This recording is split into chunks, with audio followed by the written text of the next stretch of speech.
Hello, this is Fritz-Ay says, and welcome back to Glory Hounds. So we just got through the prologue, fighting a bit with Camo, and then the duo got attacked by his minions, and after that we got the flashback and got to see a little bit into Alex's life. Right now, we're just recovering from the scuffle at Mrs. De Bruyn's convenience store, and we're gonna see what's happening. So yeah, let's get started. Jesus Christ. Turns out that when the cops find you alone in a store with busted windows and destroyed shelves, they might have some questions for you. I was damn near about to get put in cuffs when Mrs. De Bruyn showed up and explained what happened. She looked the most frazzled I'd ever seen her. I was hoping to get some time to myself to decompress, but when I get home, it's almost 11. Stepping into the living room feels like walking into an entirely new world after all that's happened. A less adventurous one, I can only hope. Seems like Max already went to bed. He left some mail on the kitchen counter, along with some empty nectar bottles. I'll have to check it later. Once my messenger's bag is on the table, I put my seriously flattened, but still edible pastries in the fridge. Most of it's taken up by what looks to be an enormous casserole? Lasagna? Abomination. Let's go with that. Here's a sticky note attached. Saved some for you, Max. I touch it through the plastic foil and immediately regret what I've done. Hard as a brick and slimy as all get out at the same time. How do you even manage that? It's like I'm poking brain matter. Smells even worse. Gross. It collapses in on itself when I retract my hand. Suddenly, I don't feel like dinner for the next 5 days. I try to ignore the abomination as best I can and just go for a can of soda and a bowl of potato chips. The cornerstone of any nutritious diet. I shouldn't be having caffeine this late, but there's no one stopping me, is there? My usual spot on the couch secured, I stuff a handful of potato chips in my mouth. TV, turn on. The screen flashes to life, lighting up the room and almost incinerating my retinas in the process. Good evening, Alex Tharoy. The date is Friday, April 16th, 2035. The time is 22:56. What would you like to watch this evening? I shrug. Surprise me. Analyzing current emotional state. High stress levels detected. No kidding. Analysis complete. Selected programming will now commence. Enjoy your viewing experience, and remember, when you think of the future, think of Brevard, yeah. If I got €1 for every time I heard that, I'd be as rich as Brevard himself by now.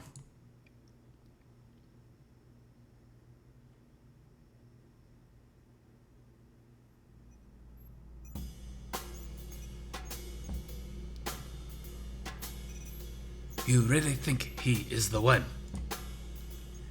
He faced an armed enemy alone, without a moment's hesitation. I figured even you would be impressed. He caught common robber unawares and lived to tell tale. He was reckless, careless, lucky. Had it been real battlefield. Lighten up, sunshine. You're taking this even more seriously than I am. And you are not taking things seriously enough. One thing to play vigilante, but to place trust, life, in hands of this untrained stranger would not be prudent, sir. You forget, my friend. The greatest men and women on Earth were untrained strangers once. As was I, as were you. All it takes to be a hero is a nose for trouble and the balls to go look for it.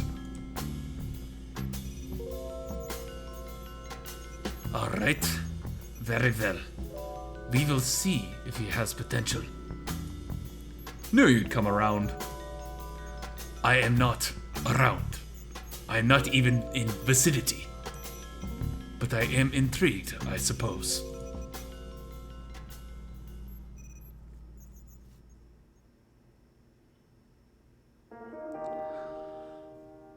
No, nos podemos ver juntos, Leonardo. Sabes qué casa al amanecer. Mi roso del desierto. Niegas de mis deseos hablar. Al menos permítele, por favor, a mi corazón cantar. Yo te amo. Change channel. From the creators who brought you the stars to the stage 3 times before comes another galaxy-spanning adventure like no other. Adastra on Ice. Relive the... Change channel. Has this ever happened to you? I'd love to buy a car, but most models are so small. There's no room for my neck. When I drive, my trunk gets tangled around the steering wheel. I've had 3 accidents and counting. What do I do? Bavard brings the solution to your doorstep with its patented... Change the channel, please. And now for the local news. I'm about to change the channel again when I see Mrs. De Bruyn's storefront appears on the screen. A robbery in the Sweetwater district tonight was narrowly thwarted by 2 unlikely heroes.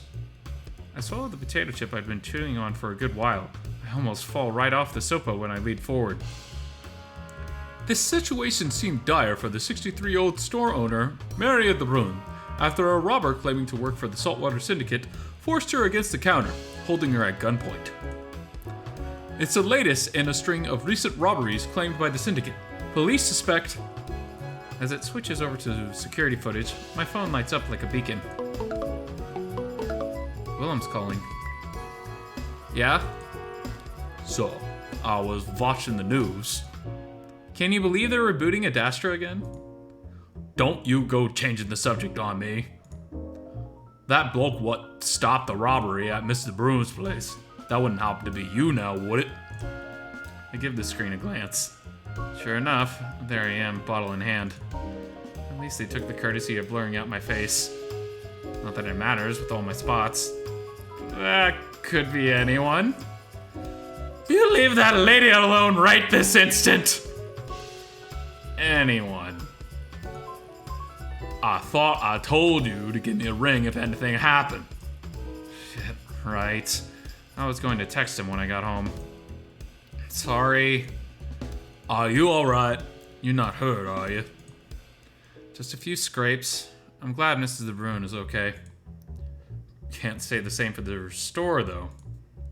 Who's the big lad? I look at the screen again, just as Dawnhound breaks through the window and strikes a pose. Oh, he just showed up. Called himself the Dawnhound. Dawnhound. I bite down on another potato chip. Yeah, he had a costume on and everything, like the Stinger. Except the Stinger's outfit isn't quite as... whatever that was. Frankly, I'm still processing it. Crazy. I thought he was a stripper or something. I wish. What? Nothing. I hear him grind his beak. Anyway, I would have died if he hadn't been there. I'm glad you're still with us. You still got a bar tab open. Thanks for checking in, I appreciate it. You know Lou's gonna want to hear this too. Knowing them, they probably already read about it on 10 different news sites. They'll want to hear it from you personally. It's the snide remarks I'm worried about. Well, that's what friends are for, ain't they? Fine. I'll let them know what happened at work tomorrow. Attaboy. Good night, Alex. See you at the haunt. Night, Willie. In other news, a spokesperson for Raoul Brevard, CEO of Brevard Enterprises, has announced plans for the company's expansion beyond Batavian borders. Change channel.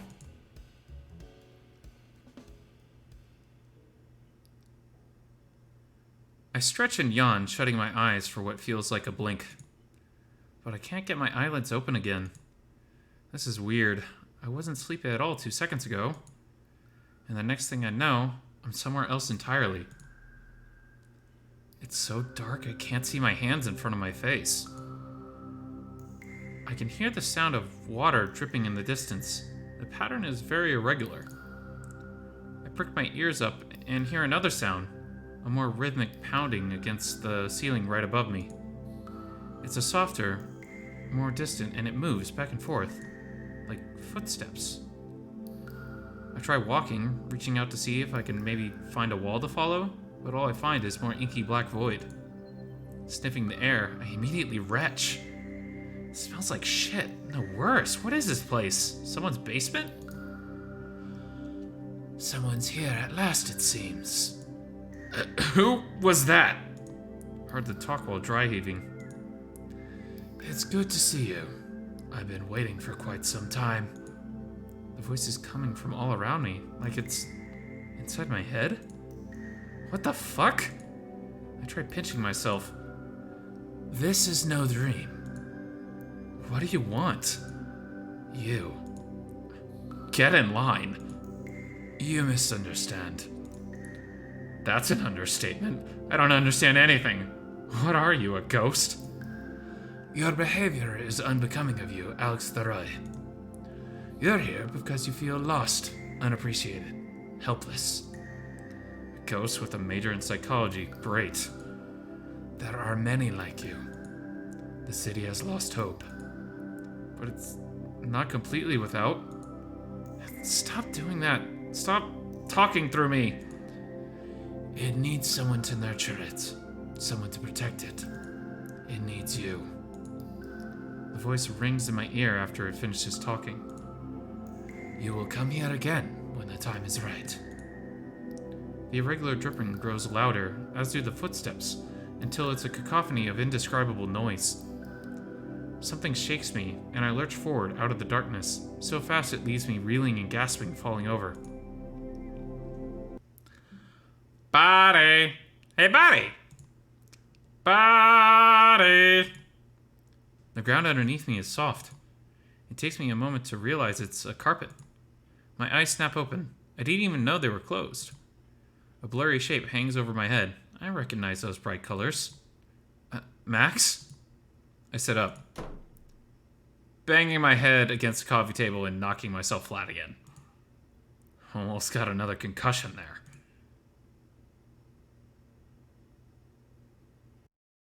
Shit. You're really out of it, dog dude. Hangover? What happened? You tell me, man. I walked in on you tossing and turning and moaning on the couch. Then you just fell off. Fucking hilarious. I wish I recorded it. I rub my eyes. My head hurts like hell. I don't know whether to blame the coffee table or the nightmare. I didn't wake you up, did I? Dude, it's 10 in the morning. You're up before noon.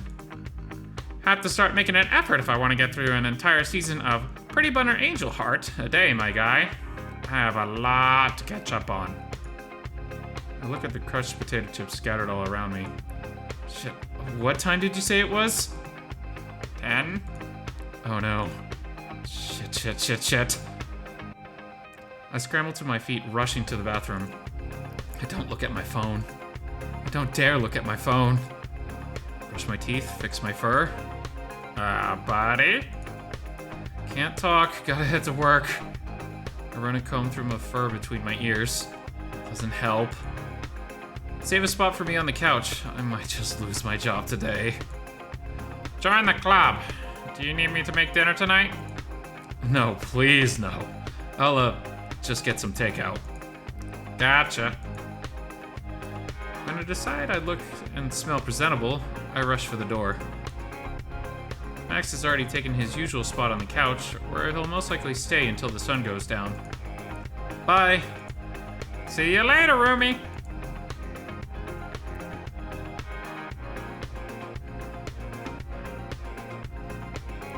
Excuse me, passing through. Hey, watch it. Sorry. Whoever said they hate Mondays has clearly never experienced a Saturday in Shippersburg. Weave your way through the never-ending crowd of tourists and Dodge cyclists who have never heard of traffic lights long enough, and I'm sure anyone would agree. Not to mention the noise. I'd cut through the canals, but even those are so thick with people I can't see the bottom. Once I near the tram stop, I'm all but sprinting, barely looking where I'm going. It's a mistake I regret almost immediately. Ah! A whirlwind of papers scatters to the floor as I collide with a woman walking the other way. I land right on my tailbone, pain ripping through my body. The woman's still standing, with barely a scratch it seems. She's staring right at me, but she doesn't look angry at least. Hard to tell behind the glasses. Good heavens! Are you quite alright, love? Her voice is soft and high-pitched, almost princess-like. I'm sorry. I expect to be scolded, but all I hear is a soft giggle.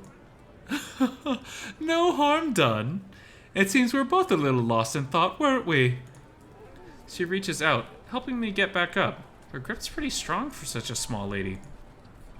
I dust myself off, the scrap of paper that was sticking to my jeans fluttering to the ground. I manage to nab it just before it flies out of reach. Looks like some sketches of people. The paper's frayed and yellowed. It must be pretty old. Nice drawing. Oh, this isn't my work. I'm just bringing these over to the office. I hand it back to her and kneel down on the ground to help her gather the rest of the papers, which she organizes and stuffs neatly into a worn-looking satchel. Some of these look like letters, others look like notes. Only some are written Batavian. Not just any Batavian, either. Old Batavian. This stuff's 100 years old at least. Once the lady's gathered all the papers, she closes her satchel and proceeds to beam brightly at me. Thank you so much for your help, sir. Hey, it was my fault to begin with. What kind of job has you carrying around things like that anyway? If it's not yours, I mean. Oh, nothing special, really. I'm the curator of Utgott, the art gallery. Wow. We have an assortment of works from artists all over the world. Past and present, famous and unknown. Nothing special. Sounds like a cushy gig to me. I've heard about it. With the expensive dress, right? The money talks gown, yes. Another giggle. One of the many fine pieces in our collection, as I'm sure you're aware. Really? I've never been. Really now? In that case, you should absolutely come by sometime. We're more than happy to have you. No admission required. But I'm a stranger. Isn't that a... Oh my gosh! Where are my manners? She grabs my hand immediately, shaking it hard. I'm Fenna. No last name. I'm Alex. Presto! We're no longer strangers. Delighted to meet you. You still seem a little strange to me. I hear a whir beside me and spot the tram arriving at the stop from the corner of my eye. Oh, there's my ride. I suppose I should be on my way as well. She lets go of my hand, and when I open it, sure enough, there's a ticket for 2 to the art gallery. God, first a store robbery, then a weird dream, and now guerrilla marketing trick? What is my life anymore? It was, nice meeting you, Fenna. Likewise, Mr. Doroy. With the wave, she continues on, and it's only once I'm on the tram I realize I never told her my last name. What in the...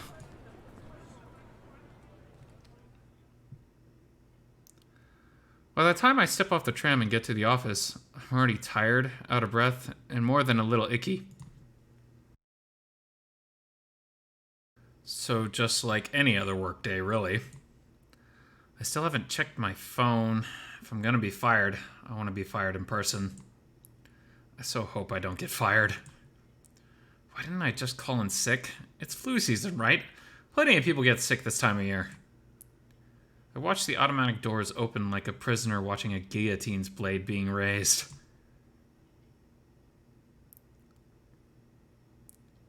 I shudder and step forward, waving at a turtle passing me without looking. I hear the familiar clinking of Lou's teaspoon before I see them, sitting behind the reception desk, looking anywhere but at the door until I clear my throat. Alex! Where have you been? It's almost 11. It's a long story, believe you me.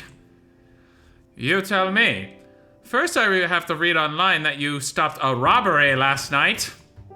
I swear I was going to tell you. And now I have your supervisor breathing down my neck asking about you. Do you have any idea how long I had to cover for you? I don't know. 2 hours. Who does he think I am, your nanny? I tried calling, but you wouldn't pick up. The frantic stirring finally slows down. I was worried, you know? I'm sorry. They look me up and down. It's okay. Must have been a pretty shitty night for you. You don't know the half of it. Thanks for covering for me. You want to thank me? Grab me a new coffee. They lift their cup. This one's gotten cold.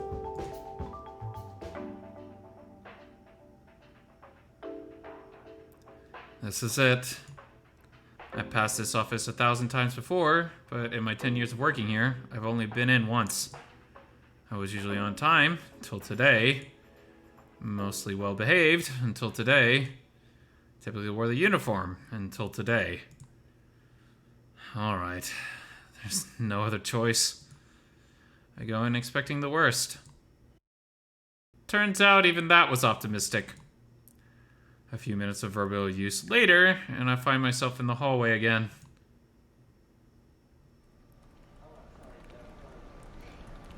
Unemployed. Years of loyal service right down the shitter. My ears are still ringing. My supervisor was yelling loud enough for the entire floor to hear. No point in sticking around here anymore, I guess. I hope I can somehow avoid Lou on the way out. I'm in no mood to talk to anyone right now. I start to make my way back to the elevator when I notice a guy standing just down the hallway. A Rottweiler, shorter than I am, but a lot stockier. He's dressed more formally than most of the people around the office, which makes him stand out quite a bit. Great. He'll definitely have heard that little exchange. At least, I think so. He's engrossed in a comic book right now, though his eyes do flick in my general direction when I stomp towards him. I really don't feel like talking to anyone. I just want to get to the elevators. Rough day on the job. Great. Just what I was hoping for. He flips another page. It's not an issue I've seen before. Want to talk about it? I feel like I know that voice. Or rather, I feel like I should know that voice, but I'm so frazzled I can't recall a thing. Not really, no. Weird thing to ask someone you don't know. Is that true? From what I could hear out in the hallway, things got pretty heated in there. Of course he'd heard it. As if this morning hadn't been humiliating enough already. I got fired, okay? Happy now? He finally looks up from the comic, eyebrows furrowed. Fired? I wasn't expecting... I'm so sorry. Yeah, so if you don't mind, I'm just gonna go home.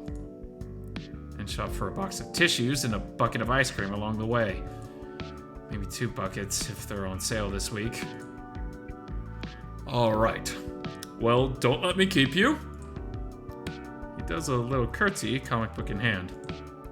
I only feel slightly mocked. I'll see you around, Spot. Spot? His voice sounded a little different that time. Almost like... I freeze, but he's already walking off, turning his head one more time to look at me. If you're free the rest of the day, might I suggest visiting Optigot? They have a stunning new collection on display that can really turn a bad day around. What? He turns the corner. Hey, wait! I try to follow him, but he's nowhere to be seen. He called me Spot. Surely he couldn't be... Was he the guy from last night? Nothing in that conversation made sense. He looked like he was waiting for me, but how did he know I'd be here, and at this time? I did tell that Dawnhound character I worked in repairs at Brevard, but why would someone like him come here just to gloat about me getting canned? All he did was give me a clumsy, cryptic message. Turn a bad day around. I fished the ticket Fenna gave me earlier out of my pocket. It looks normal enough to me. I turn it around in my palm. There's something handwritten on the back. I hadn't noticed it before all the commotion and getting fired from my lifelong job, but it's definitely there. It's an address in Shippersburg, but not one I know off the top of my head. Somewhere in the freshwater district. It's underlined with a fancy signature in 2 words. Signed DH. Dawnhound. So definitely that masked gimp suit vigilante. I'm not seriously contemplating going to an address scribbled on the back of a card given to me by a total stranger, am I? I look at my supervisor's office door. Right. Nothing left to lose, anyway.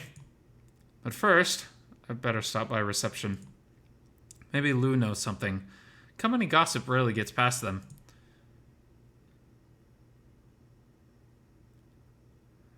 I approach the reception desk, probably for the last time. Lou is sipping a cup of coffee, as always, glued to the reception's holographic screen. I clear my throat. Alex! So how did it go? Let's just say we can hang out a lot more from now on, because my schedule's completely clear for the foreseeable future. They frown. I'm so sorry, Alex. I tried to smooth things over as best I could. Don't know what I'm going to do now. I can help you look for job postings later, if that helps. There's plenty of people in the city who could use a hand. I'll take just about anything, even your just job offer. That desperate? Very. We'll see. How about I take you out for a night on the town? Just the 2 of us. Thanks, Lou. That sounds great. And we'll go see that musical. That sounds less great. They laugh. What about your kids? I'll get my sister to watch them for the night. Shouldn't be a problem. I'll give you a call later. Just take it easy for now. I notice I've been getting sidetracked. Actually, there's something important I wanted to ask you. Lou's ears perk up. A dead giveaway they're hungry for some juicy news. Did you see a Rottweiler come by the reception earlier by any chance? Fancy clothes, pretty buff, kinda handsome. Lou looks pensive and takes another sip of coffee. Not that I recall. That's odd. They usually notice everything. The main entrance is the only way into the building for security reasons. Not to mention the clearance needed to use the elevators. You trying to score a hot date? I don't dip my pen in company ink, Lou. Does it count as company ink now that I'm unemployed? Technically not, right? They raise an eyebrow at me. Last year's delivery boy would beg to differ. I know, it sounds crazy, but there's something off about him. It's probably just one of the new hires. I haven't heard anything about new hires. Only new fires, as far as I'm concerned. Well, we are expanding. He looks kind of old to be new here, and well, rich. He had a suitcase and everything. They lower their voice and put down their cup. What? You think Brevard showed up to personally send you on your merry way? Their tone is sarcastic, but it leaves me wondering. I'm not sure. Wait, you don't seriously think? I gotta go. Catch you at the Han? I'll keep a seat warm for you. Thanks. I turn for the exit.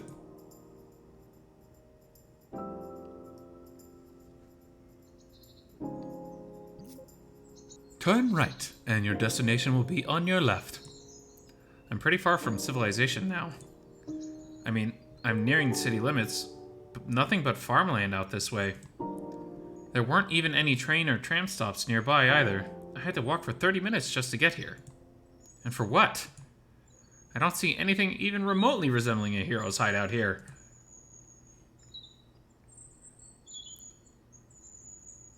Just an ancient-looking house with an overgrown yard behind a rusty old gate. Actually, that's pretty high up on the potential hideout spot list. So this is the address written on the ticket. I yank the gate open. The banshee-like shriek of the old metal is painful. It shuts behind me. No turning back now. Walking down the cobblestone path leading up to the mansion, I pass statues that have all seen better days. They each depict canines in combat poses, some carrying weapons that have lost their edge. These look older than the stuff I see at the museum. Maybe it's just my nerves, but I feel like they're watching me, judging me. I sure as hell hope this place isn't haunted.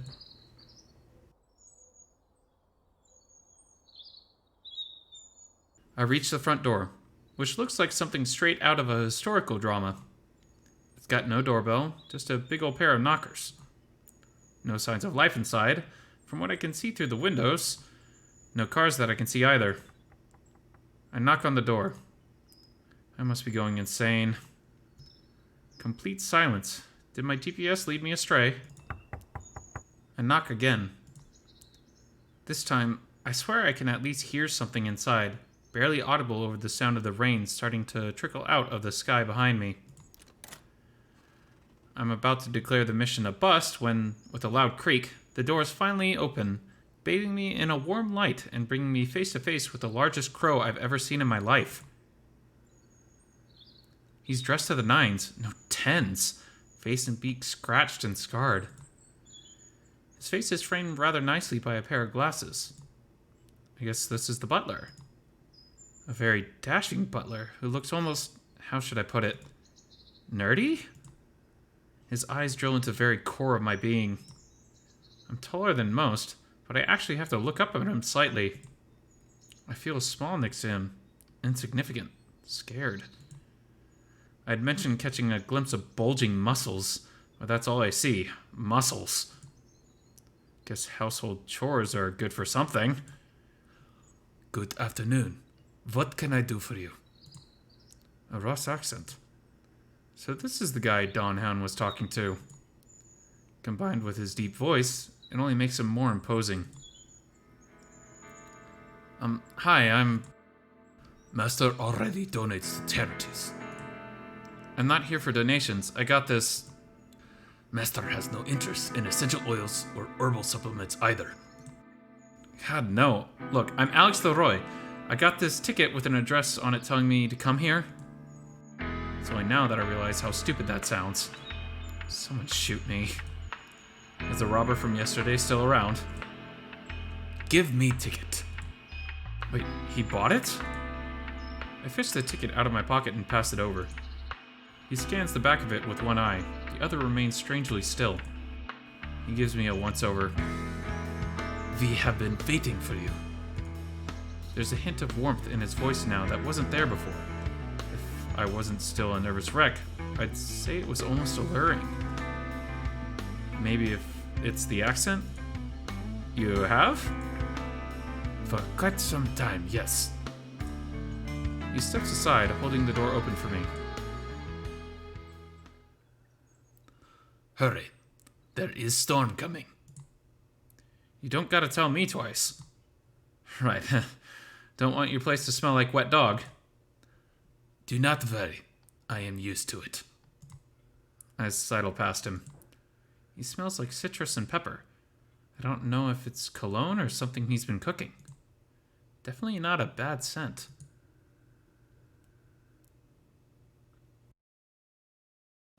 The foyer is richly decorated, beautiful red walls lined with dark wooden doors and bookcases that are all completely stacked, like a library from a fantasy book. My eyes are drawn to an impressive bust of a canine sitting in an enclave on the far wall. Unlike the statues outside, this one seems to have retained its original bronze color. But just like the statues outside, it stares right at me. Its eyes following me no matter which direction I look at it from. I will fetch Master. Please wait here, and do not touch anything under any circumstances. I will be back shortly. Yes, sir. As he turns away, I can't help but notice his very defined features. He carries himself with elegance, especially for such a large man. He leaves through one of the doors. His footsteps echo around the large room. Instantly, I feel compelled to explore.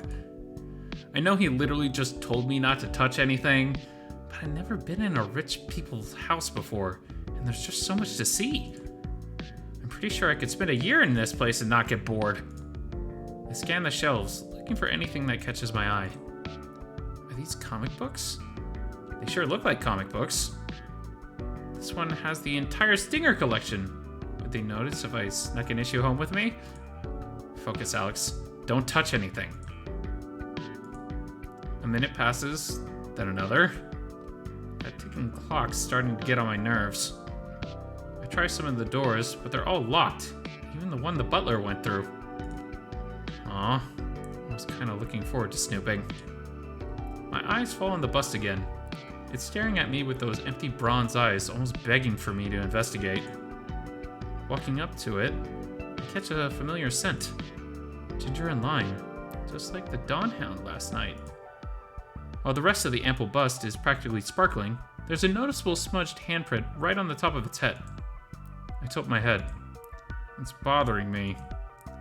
I roll my sleeve over my hand and place it on the dog's head. Before I can get to scrubbing, I hear a loud click. The bust gives way under my paw, head sinking a bit, like I just pressed a button. I'm about to step back when all of a sudden...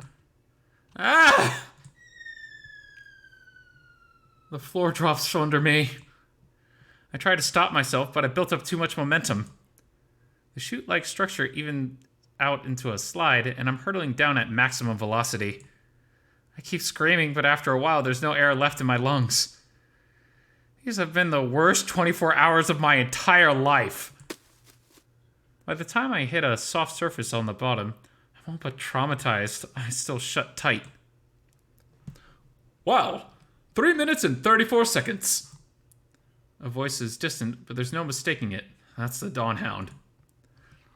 I believe you owe me 20 euros, sir. And the butler, too.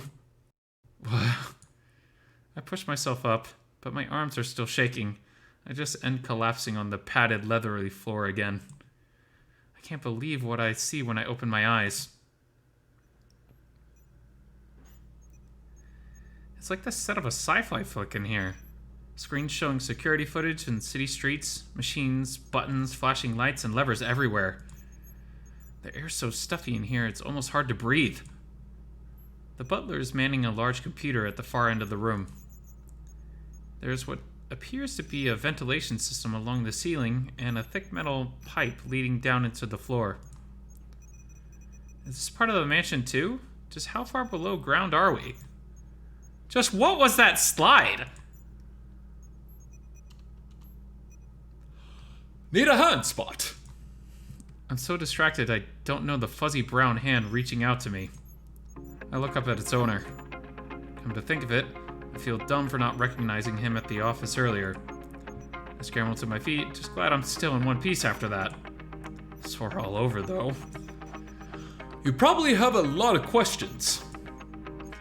A few thousand, at least. Yeah, a couple. What the hell is going on here? I'd be more than happy to answer them. At least someone's tail is wagging. Okay, who are you? Why, I'm known as the Dawn Hound. I mean, who are you really? Right. I suppose I haven't properly introduced myself yet. The butler swivels his swanky office chair around. I advise you not to divulge any unnecessary information, sir. Christ's sake, Milo. He deserves to know. The name's Raoul Brevard, CEO of Brevard Enterprises. The sparkling ray of sunshine over there is my butler, Milo Drozdrov. Right, bruh. Did you just say Brevard?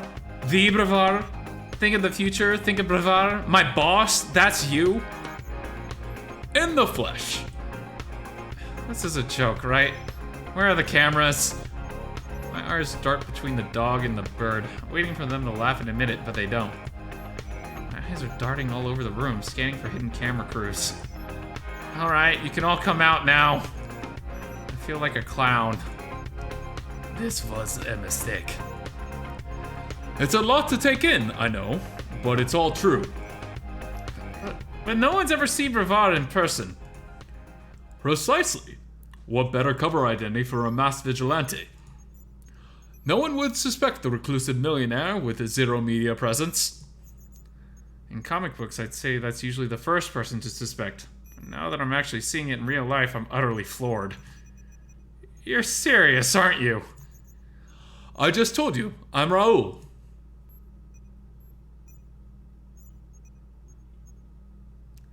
He laughs, then notices I'm not joining him and stops. Behind him, the butler, Milo, rubs his beak with a groan. Yes, quite serious. Tough crowd. Does this guy think he's a comedian or something? I can't take this anymore. This isn't funny. I traveled halfway across the city to some huge mansion that I can't decide if it's fancy or dilapidated. Then I tumbled down a magic slide into an overgrown basement with security screens everywhere that apparently belongs to one of the richest people in the city. My former employer, who apparently fancies himself a pro wrestler crime fighter at night and sends me on a breadcrumb trail to a secret lair of his. My gestures are as wild as my mind is. And you're acting like we've just had a casual job interview at the office. What the hell is all this? I've had the worst day of my life, and before I can continue my incoherent blathering, the Rottweiler puts his paw firmly on my shoulder. He's strong. The look on his face is serious now. Alex, please calm down. There's kindness and concern in his eyes. I'm sorry. This is probably a lot to take in. I hadn't quite considered that this must be all very unusual for you. That's an understatement if I've ever heard one. I nod. His face softens back into a smile, though not as goofy as before. But there's a reason for everything. I promise. Just hear me out. I feel like I'm about to cry. I take a deep breath. All right, Mr. Brevard. No need for formalities. Raoul, what is this place and why am I here? We are currently at secret location, about 50 meters underground. Every hero needs a lair. As for the why, you're here because I want to make you an offer. What kind of offer? Do you remember what happened last night? At the store? He nods. How could I not? What if I told you that was only one of many recent incidents? He paces towards the row of screens, hands on his back. It's not just the Saltwater Syndicate at work. They're part of a bigger picture. A civilian such as yourself might not notice it, but there are cracks starting to form in our beautiful city. I mean, it's a city with almost 1 million people. You think crime is just part of the deal. Isn't that what the police are for? Why fight crime yourself? He turns his head towards me. The glare from the screen hits his glasses, and I can't see his eyes behind them. Mrs. De Bruin is only one of hundreds of innocents targeted this past year alone. Someone needs to take a stand, protect the folks the police can't, or won't. Alex Delroy, last night you showed exemplary courage. Recklessness. Regardless, you saved the life of an innocent woman, as well as my own. I'd like to invite you to join my cause as my assistant. My sidekick, if you will. My jaw has officially hit the floor. When I try to force words out, all I can do is stammer and stutter. You're free to refuse, of course, and pretend this never happened. Mila will take you home. I'll see what I can do to smooth things over with your supervisor, and you can continue living your everyday life. But is that what you want? Or would you rather be part of something bigger? He turns back to me, a hand extended. I look down at it, and then back up at him. He's got that same goofy grin on his face as he did last night. Something bigger. I've been stuck so long that just hearing those two words feels like reaching the light at the end of a long tunnel. But then I think back to how it felt helping Mrs. De Bruin last night. How terrified I was. I almost died, multiple times. I can't see myself living in fear like that and coming out with a grin that big. Why did I come here in the first place? I bat his hand away. His face falls.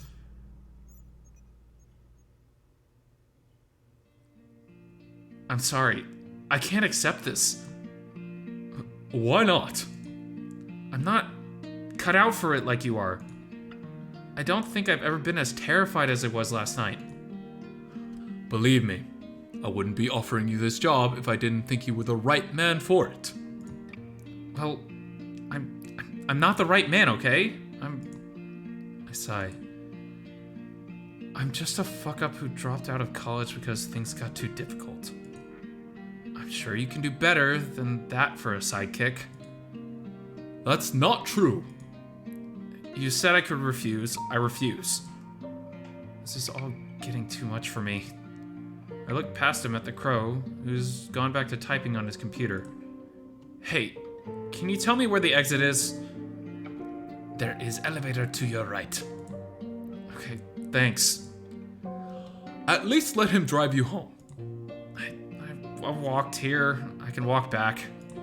I just need to clear my head. I dust myself off and brush him aside, tipping a hit to Milo as I hit what I assume to be the elevator button. A door opens. It's a pretty small elevator for a place this big. I guess it's only built for 2 people at a time. There's only one button. Up. Good. I'm sorry I couldn't help you. I step inside. Spot. The doors close.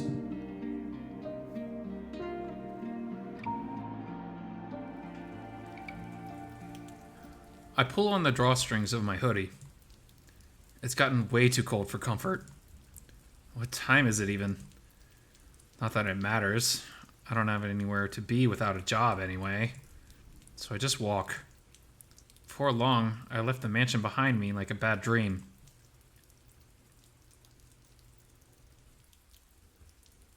As populated as the city streets were this morning, they're completely abandoned now. Not surprising, the rain's coming down hard. That butler wasn't lying about the storm. The sky's almost black and I'm soaked to the bone. But none of that matters. Me, a sidekick? It sounds so amazing on the surface, doesn't it? To be a hero, someone people look up to for protection, a beacon of hope. That's just how it is in the comics. It's so different in real life. I could have died in Mrs. De Bruin's shop. More importantly, she could have died if I had fucked up in there. And this masked vigilante thinks I'm cut out for this business just because I didn't chicken out? Today showed I can't even keep a job. So how does he expect me to keep other people alive?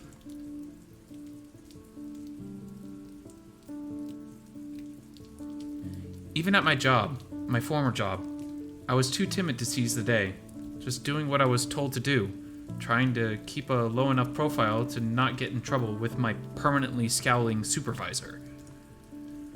I always did a decent job, and that had always been good enough for me.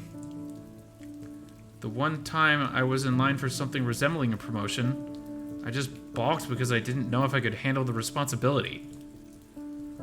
Lou and Willem tried so desperately to get me to reconsider, and I've always wondered if I might have had a more successful career if I'd taken that chance. The difference is that if I mess up in repairs, no one dies. Thankfully, even my supervisor looks can't kill anything other than my self-esteem. Fighting criminals and saving people, though, it's not just my life on the line. What if I mess up badly enough? What I need is some time to figure things out. I'll find an opportunity again eventually. I headed to the nearest store to get some much-needed comfort food. Mostly just ice cream. A couple of days of chilling on the couch with Max will do me good. A hero's life is probably overrated anyway. But what if this is my one chance at a better life? What if I really could be more? Something good finally falls into my lap and I turn tail?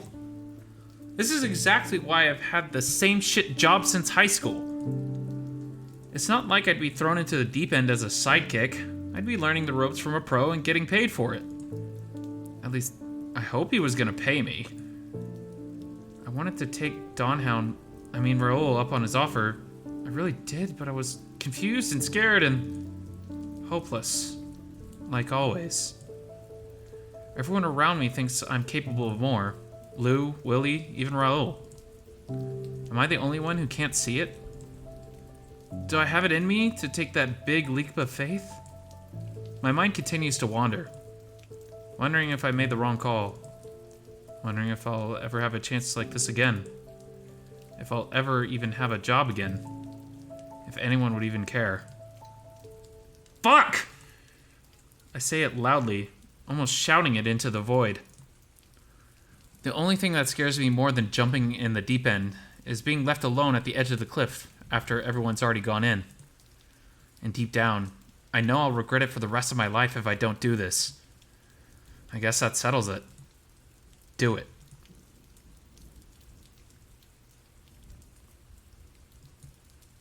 I'm going back. I just hope it's not too late.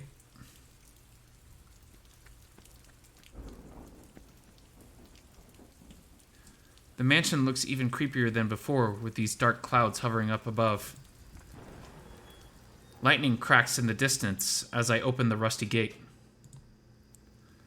It gets stuck in the mud, leaving only a tiny space for me to slip through. The statues along the path seem to actually, honest to God, turn their heads as I walk by. At this point, I'm pretty sure they've got cameras installed in them. Or maybe I'm on the brink of a major meltdown. I hurry to the front door, slipping and sliding over the wet cobblestone. Hello? I bang on the door. It's me, Alex! Open up! No answer. Please!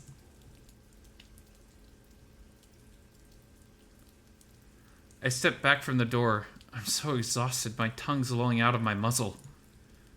Please! Just give me one more chance.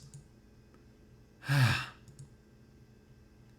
hear a laugh coming from behind the door, and then it finally opens.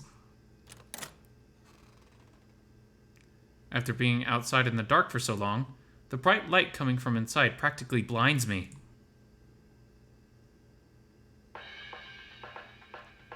Milo stands in the doorway. He regards me with what looks like a scowl. I can't really tell emotion when it comes to beaks. 40 minutes and 36 seconds. His expression softens, and he steps aside, holding the door open. Less than hour. I believe you owe me another 20 euros, sir. Raoul comes into view with folded arms and the toothiest of smiles. I can't help but smile back at them. A small price to pay. Welcome home, Spot. Or should I call you Duskhound? Duskhound? Came up with it while you were gone. He is very proud of it. Didn't hear any ideas from you, smartass. Only because it is difficult to match creative genius such as yourself, Master Bravar. Sounds good to me. Really? Really? I mean, it is only the opposite of dawn. There are other options to consider. Yeah, Duskhound it is. Well, Duskhound, fancy a cup of coffee? Milo just put some on. I'd like that a lot. I, brought ice cream.